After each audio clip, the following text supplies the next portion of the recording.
The American people ever allow private banks to control the issue of their currency, first by inflation, then by deflation.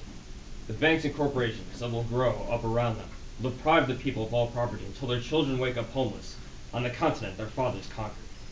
I believe that banking institutes are more dangerous to our liberties than standing armies. The issuing power should be taken from the banks and restored to the people, to whom it properly belongs. Thomas Jefferson. Now, Jefferson here is, of course, referring to the central banking system. Now, take any ordinary dollar you may have. If you look at the top, you can see that it is, in fact, a Federal Reserve note. This shows that it has been circulated by the Federal Reserve, who has the power to decide its worth and how many of them are printed. Despite this, many people don't know about the Federal Reserve, how much power it has, or its history of corruption. From the research that I've done, I've been able to conclude the truth about the Federal Reserve, and that's what I'll be showing with you today. I'm calling for what I think is a complete abolishment of the Federal Reserve System and any other central banking system. So, what is the Federal Reserve? According to the 2014 Encyclopedia Britannica, the Federal Reserve is, quote, the central banking authority of the U.S.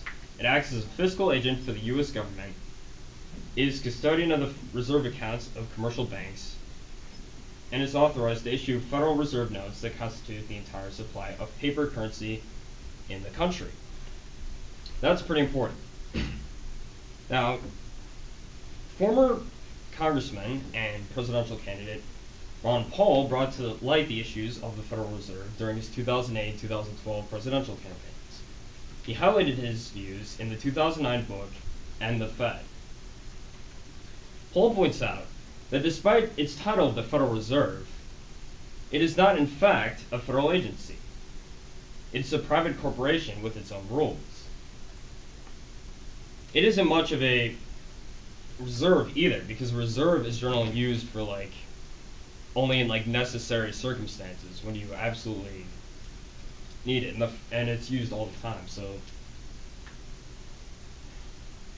now some would argue that it being a private corporation that operates within the government isn't really much of a problem.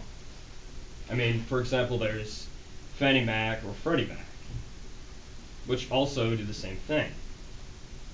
However, I would say that it is in fact deceiving because the title indicates it's a federal agency when it is not.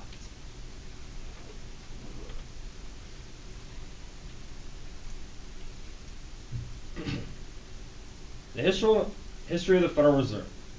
The first national bank of the United States was established in 1791.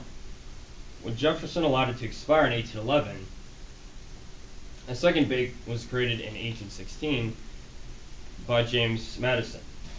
It was later defeated by Andrew Jackson, who called it the greatest accomplishment of his life. However, in 1907, a great panic attack occurred, and the ability to control a crisis appeared to be out of the hands of regular bankers. According to the 2009 book, In Fed We Trust, by David Wessel, economic editor of the Wall Street Journal, a 1910 meeting was held at Jekyll Island, a private resort owned by James P. Morgan and John D. Rockefeller, two of the richest people in the country. Many of the wealthiest men in the United States met in this meeting in complete secrecy to design a new central bank. These are the 7 that met. Now, it's very likely that some self-interest was involved. Of course, we can't know if self-interest was involved or not because everything they did was in complete secrecy, with absolutely no record of what went on during the meetings. Wonder why they did that.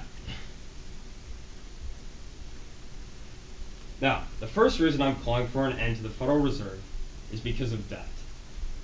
Whenever the United States needs money, it goes to the Federal Reserve, who then creates money out of thin air. Now keep in mind, the Federal Reserve is private, so the government has to borrow it. the Federal Reserve then sets a very high level of interest, and this can only be paid back by the taxes of the citizens, who may or may not approve of the system. The second reason I'm calling for an end to the Federal Reserve is inflation. When the Fed was created, one of its main responsibilities was to control inflation. This hasn't worked out so well.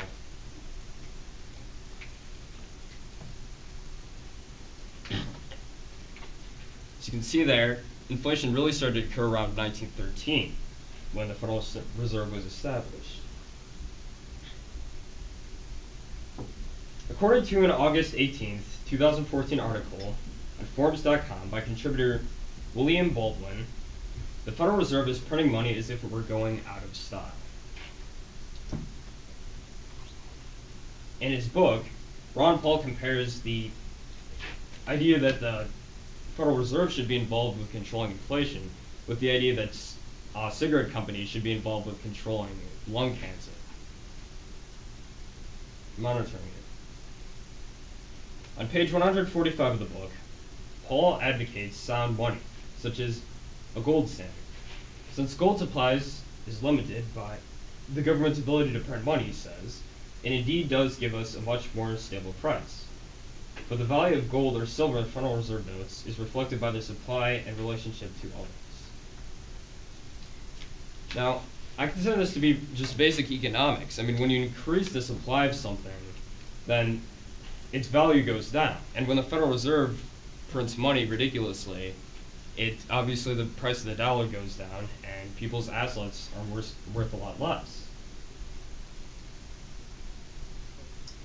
Another problem, I think, which leads to inflation is that the Federal Reserve notes are backed by absolutely nothing, except whatever the Federal Reserve decides it to be worth. This would not be true if we had a gold standard where there would be a fixed amount of money, but we've not had that since 1971, when Richard Nixon went off and completely abolished the gold standard.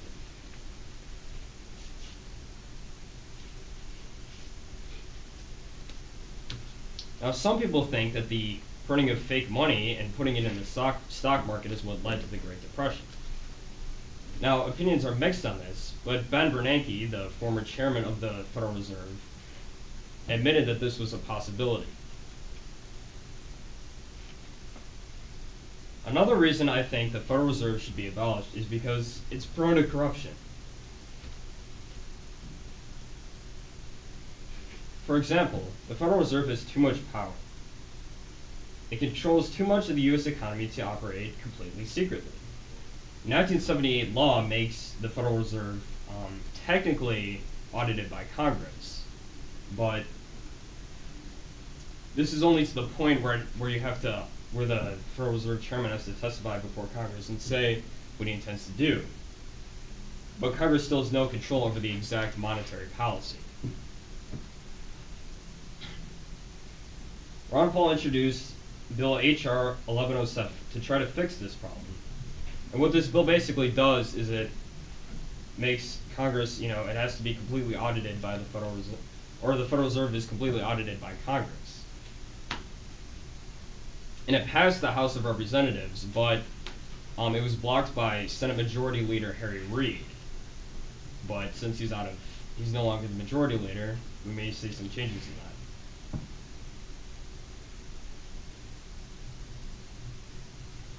Another problem that shows the corruption of the Federal Reserve is its cronyism. The Federal Reserve is infamous for assisting not only themselves, but their family and friends. Many of those on current Federal Reserve boards are also investors of big banks, and they often lend themselves hefty money. I think there's a lot of problems with that. That would be basically like, for instance, if you own like General Motors or something, and you say, gee, I don't have enough money for this business. Better just go print some of my own. That would be completely illegal. So I think that that's pretty immoral.